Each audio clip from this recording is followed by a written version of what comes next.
Yes student, आज हम solution में, इससे पहले हमने सॉल्यूशन में सांद्रता निकालना सीखा था और इसमें आपने भार प्रतिशत और आयतन प्रतिशत निकालना सीखा। आज हम इस वीडियो में सांद्रता का अगला पद लेंगे और ये है आपका पीपीएम। पीपीएम में सांद्रता किस तरीके से निकालते हैं, इससे हमें पढ़ना है। तो सबसे पहले पीपीएम होता क्या है कि देखिए, अगर कोई विलयन है और उस विलयन का 10⁶ भाग है, तो उस विलयन के 10⁶ भाग में विलय के कितने भाग उपस्थित हैं वो उसका पार्ट पर मिलियन कहलाता है या पीपीएम में सांद्रण कहलाता है। फार्मूला इसका होता है, पीपीएम में सांद्रता का निकालनी हो किसी विलयन की तो विलय का द्रव्यमान बटे विलयन का द्रव्यमान इंटू 10⁶। एक क्वेश्चन लेते हैं। समुद्री जल के प्रति किलोग्राम में 5.8 इंटू 10⁻³ ग्राम ऑक्सीजन घुली है। ऑक्सीजन की सांद्रता आपको पीपीएम में कैलकुलेट करनी है। तो सबसे पहले हमें ये मालूम होना चाहिए कि हमें दिया क्या है। तो हमने यहाँ लिखा, दिया है विलय का द्रव्यमान। आप सीधे देख रहे हैं कि समुद्री जल में, ठीक है, 1 किलोग्राम समुद्री जल है और उस 1 किलोग्राम समुद्री जल में इतने ग्राम ऑक्सीजन घुला है। इसका मतलब विलय पदार्थ ये है आपका, विलय क्या है, जल है। तो विलय का द्रव्यमान 5.8 इंटू 10⁻³ ग्राम और विलायक है आपका H2O और इसका मास कितना हो जाएगा, 1 किलोग्राम। इसको ग्राम में कन्वर्ट कर लेंगे क्योंकि ये भी ग्राम में है, तो ये इसको भी हमें ग्राम में कन्वर्ट करना है, तो 1000 ग्राम हो गया। अब जरा देखिए, इसके बाद सूत्र हमारा क्या है, विलय का द्रव्यमान आपको मिल गया बटे विलयन का द्रव्यमान। अब विलयन का द्रव्यमान क्या होगा उसको कैसे आप पता करेंगे, क्योंकि देखिए जल है, ठीक, जल में क्या घुला है, ऑक्सीजन जल है और इसमें ऑक्सीजन गैस घुली है, ठीक है। तो जब जल में आपने ऑक्सीजन गैस घोला है तो उस कंडीशन में जल के द्रव्यमान में कोई विशेष परिवर्तन नहीं होता है। इसलिए यहाँ पर हम ये कह सकते हैं कि जो जल का द्रव्यमान होगा वही क्या होगा, विलयन का द्रव्यमान भी होगा।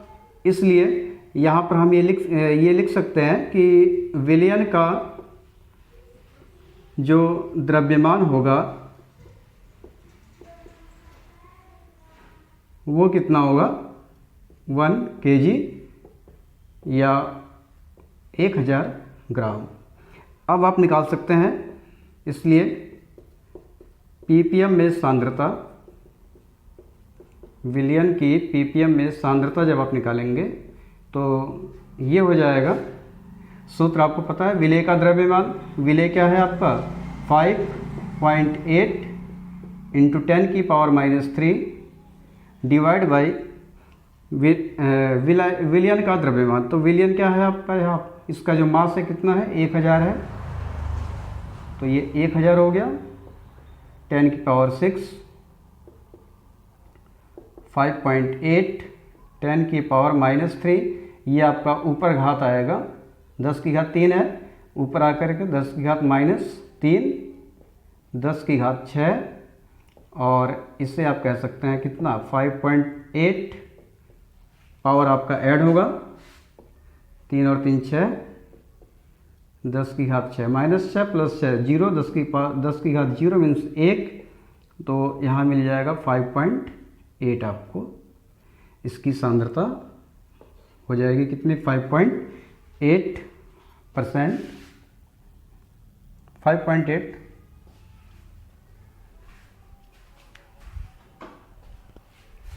इसे आप नोट कर लें।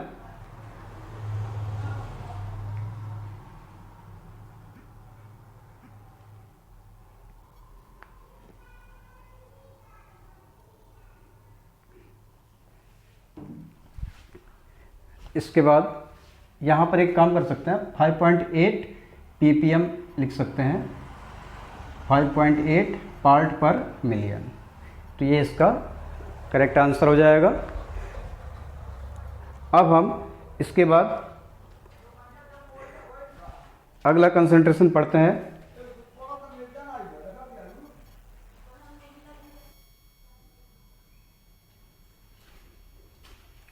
यस स्टूडेंट, इसके बाद देखिए जो अगली सांद्रता है आपकी वो है मोलरिटी, मोलरता। मोलरता क्या होती है, सबसे पहले इसे जानेंगे आप कि 1 लीटर विलयन में उपस्थित, मतलब आपने एक सॉल्यूशन लिया है जिसकी मात्रा कितनी है 1 लीटर। 1 लीटर विलयन में उपस्थित विलेय पदार्थ के मोलों की संख्या को उस विलयन की मोलरता कहते हैं। 1 लीटर का विलयन है और उस विलयन में विलेय पदार्थ के मोल, ठीक है, कितने विलेय पदार्थ के कितने मोल उपस्थित हैं उनकी संख्या को हम उस विलयन की मोलरता कहते हैं। यहाँ लिखा भी गया है, आप देख सकते हैं, 1 लीटर विलयन में उपस्थित विलेय पदार्थ के मोलों की संख्या को उस विलयन की मोलरता कहते हैं। फार्मूला इसका होता है विलेय के मोलों की संख्या बटे विलयन का आयतन लीटर में। अगर आप आयतन को ml में कन्वर्ट करना चाहते हैं तो सूत्र आपका क्या बनेगा, देखिए, विलेय के मोलों की संख्या इंटू 1000 और विलयन का आयतन ml में, ठीक है, क्योंकि 1 लीटर बराबर 1/1000 ml होता है तो 1000 आपका ऊपर चले जाएगा। अब इस बेस पे हम एक क्वेश्चन को सॉल्व करते हैं। उस विलयन की मोलरता ज्ञात कीजिए जिसमें 5 ग्राम NaOH 450 ml विलयन में घुला है। तो सबसे पहले तो आप लिखेंगे दिया क्या क्या है आपको। दिया है, क्या दिया है देखिए पहले, NaOH, ठीक है। अब इसमें देखिए विलेय क्या है, विलायक क्या है। तो उस विलयन की मोलरता ज्ञात कीजिए जिसमें इतने ग्राम NaOH है, मतलब ये घुला है, सोडियम हाइड्रोक्साइड घुला है इतने ग्राम विलयन में, इसका मतलब ये विलेय पदार्थ है आपका। तो विलेय मीन्स क्या है यहाँ पर, NaOH। तो विलेय का द्रव्यमान आपको दिया है 5 ग्राम और विलयन का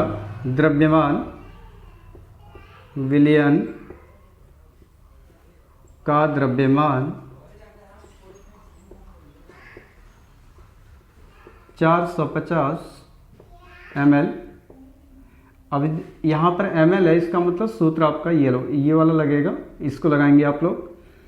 अब यहाँ पर देखिए क्या है, विलेय के मोलों की संख्या बटे विलयन का आयतन। विलयन का द्रव्यमान नहीं, यहाँ विलयन का आयतन होगा।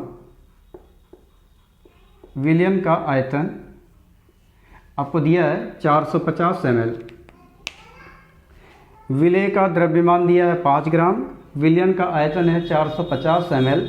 मतलब ये जो नीचे वाला पार्ट्स है ये तो आपको पता है, बट आपको ये विलेय के मोलों की संख्या नहीं पता है यहाँ पर, क्योंकि आपको केवल विलेय का भार दिया है, यहाँ पर विलेय का द्रव्यमान दिया है। तो हम यहाँ जानते हैं विलेय के मोलों की संख्या, विलेय के मोलों की संख्या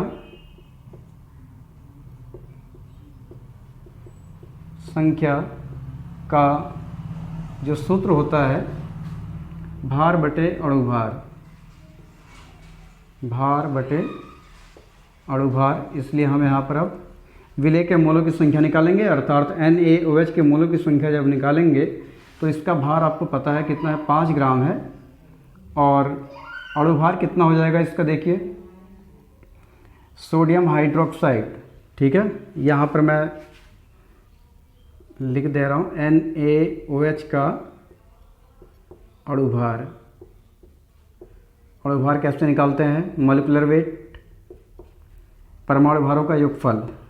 सोडियम 23 होता है, ऑक्सीजन 16, हाइड्रोजन का 1 आ जाएगा 40, ठीक है, 40 इसका अणुभार हो जाएगा तो ये 40 हो गया, 5 एकम 5, 5 अठे 40, 1/8।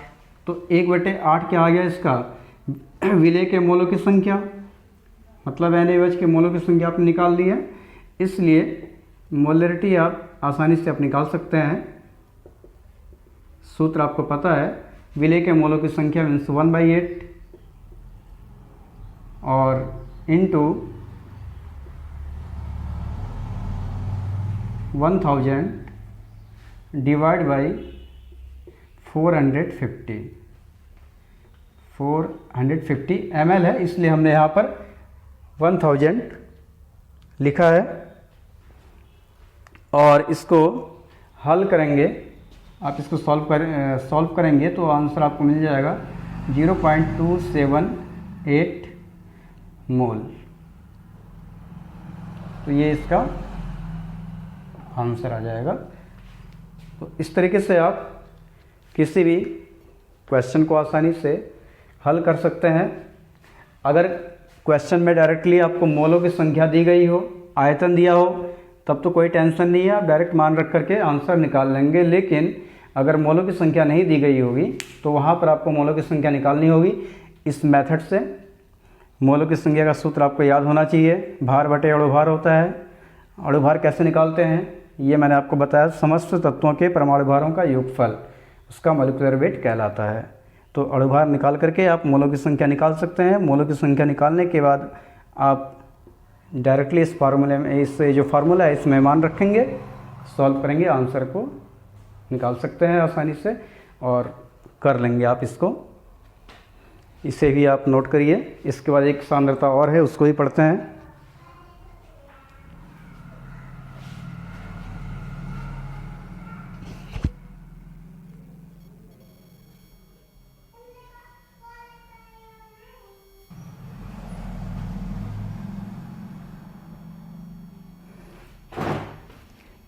हाँ बच्चों, आज अब इसके बाद देखिए अगली जो अगली सांद्रता है आपकी मोलैलिटी, मोललता। मोलरता और मोललता में थोड़ा सा डिफरेंस है, इसलिए इस पर थोड़ा ध्यान दीजिएगा आप लोग। मोललता क्या होती है, इसमें विलायक को देखते हैं कि किसी विलायक के 1 किलोग्राम या 1000 ग्राम में घुले हुए विलेय के मोलों की संख्या को उस विलयन की मोललता कहते हैं। जबकि मोलरता में क्या था, 1 लीटर विलयन में उपस्थित विलेय पदार्थ के मोलों की संख्या को हम मोलरता कहते हैं। वहाँ पर विलयन का 1 लीटर लेना था, जबकि यहाँ पर क्या देखना है आपको, विलायक का 1000 ग्राम। कोई अगर विलायक है उसके 1000 ग्राम में या 1 किलोग्राम में विलेय की जो मात्रा है, ठीक है, कितने विलेय पदार्थ घुले हैं, विलेय के मोलों की संख्या को उस विलयन की हम मोललता कहते हैं। और इसका जो फार्मूला है मोलैलिटी इक्वल विलेय के मोलों की संख्या बटे विलायक का भार लिखेंगे यहाँ पर किलोग्राम में। और अगर आपको किलोग्राम के जगह पे ग्राम में लिखना हो तो ऊपर मल्टीप्लाई कर देंगे 1000 से, क्योंकि 1 किलोग्राम बराबर 1/1000 ग्राम होता है। 1000 आपका ऊपर चले जाएगा। अब इस पर आधारित एक न्यूमेरिकल है। क्या न्यूमेरिकल है देखिए, 4.9 ग्राम H2SO4 को 250 ग्राम वाटर में घोला गया। विलयन की मोललता आपको ज्ञात करनी है। तो सबसे पहले जो चीज़ें दी गई हैं उनको लिखेंगे। विलेय क्या है, यहाँ पर H2SO4 है, क्योंकि H2SO4 को आपने किस में घोलना है, पानी में। तो हम यहाँ लिख सकते हैं विलेय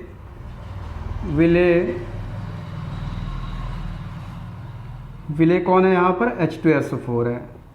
तो विलेय का भार आपको दिया है 4.9 ग्राम और ये आपका विलायक है। तो विलायक का भार आपको दिया है, विलायक का भार ये दिया है आपको 250 ग्राम। तो यहाँ अगर देखें आप सूत्र की कौन सा फार्मूला आप यूज कर सकते हो, तो ग्राम आपको दिया है, इसमें विलायक का भार ग्राम में है, तो आप इसको यूज करिए। तो यहाँ पर आपको क्या है, विलेय के मोलों की संख्या नहीं मालूम है क्योंकि केवल आपको विलेय का भार दिया है। तो जैसे इससे पहले हमने आपको बताया, सबसे पहले हमें क्या करना पड़ेगा, विलेय के मोलों की संख्या को निकालना है। तो हम यहाँ लिखेंगे विलेय अर्थात H2SO4 के मोलों की संख्या। तो H2SO4 के मोलों की संख्या, सूत्र आपको पता है, भार बटे अणुभार। इसका भार आपको दिया है 4.9 और इसका मॉलिक्यूलर वेट होता है H2SO4 का 98। अब आप इसको सॉल्व कर सकते हैं, पॉइंट को हटाएंगे तो 980, ये आपका 2 बार जाएगा, 1/20 आपको मिल जाएगा। मोलों की संख्या निकल गई, इसलिए अब आप मोलिलिटी निकाल सकते हैं, बहुत इजीली निकाल सकते हैं। तो यहाँ देखिए विलेय के मोलों की संख्या कितनी है, 1/20 है, इंटू 1000 डिवाइड बाई 250। विलेय का जो भार है, यहाँ से आपने 0 से 0 काट दिया, 0 से 0 काट लिया आपने, 2 पंचे 10 हो गया, 5 एकम 5 और 5 बचे 25। तो यहाँ आपको मिल जाएगा कितना, 1/5 मीन्स 0.2 मोल। तो इसकी जो मोललता होगी, मोललता कितनी आएगी, 0.2। तो इस तरीके से आप मोललता और पीपीएम में सांद्रता, आज 3 चीज़ें आपने पढ़ी हैं। इनसे रिलेटेड आपको न्यूमेरिकल क्वेश्चन हम अभी ग्रुप पे सेंड कर देंगे, उनको आप लोग ट्राई करिए, सॉल्व करिए क्वेश्चंस को। और नेक्स्ट वीडियो में एक कंसंट्रेशन और आपका बचा है, मोल फ्रैक्शन। तो अगले वीडियो में आप लोग मोल फ्रैक्शन के विषय में पढ़ेंगे। ओके स्टूडेंट, आज के लिए इतना।